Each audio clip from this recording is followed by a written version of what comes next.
I think that it's been a while since I've done what is for me more out and out comedy.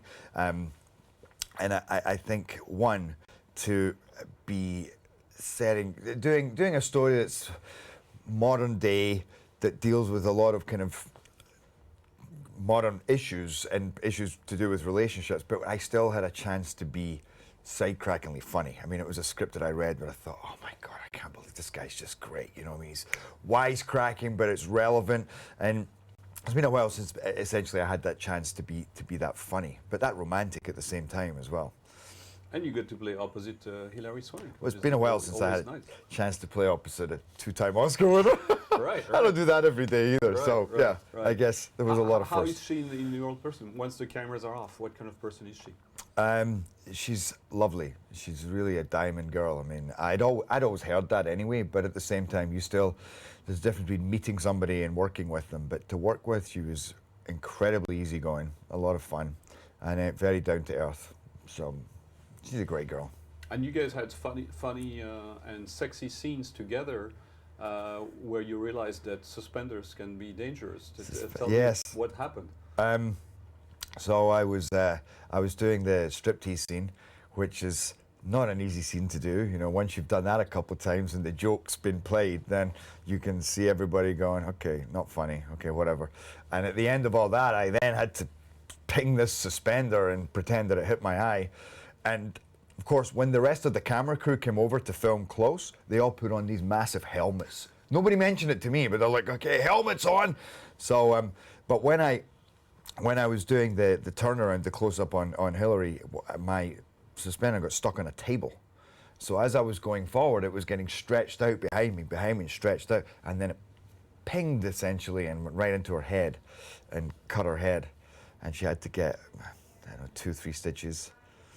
And suddenly the production was closed down for a few days, and I'm just left. Everybody leaves, and I'm just sitting on the bed in my little shamrock boxer shorts, kind of going, yeah, I knew all this is too good to be true, you know. But her artificial eye looks good now. It looks great, yeah. It looks very natural. It looks better than her leg, because you know she needs a new false leg as well, and I think that's the wood gets dry with it. Yeah. So, how did you start as an actor, and what made you for a while abandon acting and go back to it? No, well, when I started, it depends when you define when I started as an actor, because I did a couple of things when I was younger, but they weren't professional. When I was 12, I was in Oliver Twist in Glasgow as a musical, and did the Scottish Youth Theatre when I was 15. But these were more things that just you would do as a kid for fun. I then studied law for a few years and trained as a lawyer. And then it was after that that I properly went into acting. So I didn't actually start acting until I was 26. So I don't know if I abandoned it in the first place or I went in quite late. But yeah. But you are one of the few actors who actually understand the contract before you sign on. I do understand the contracts. Not that I have any. I mean, my agent's manager always like, you have to read it before you sign it. And I'm like, no, I trust you guys. I don't want to go back there. But if I have to, I look through it. But generally, I stay away from that.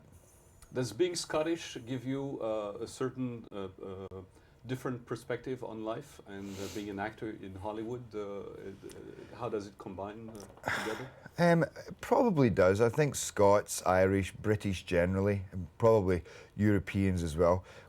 I think we're pretty good at just staying a little more grounded and not getting too highfalutin or diva-ish or, you know, or precious, because I've seen that through a lot of kind of more successful Hollywood actors and actresses. But I think that in Scotland, if you ever try to behave like that, you get whacked. You know, you get a belt in the side of the head, and I know I did.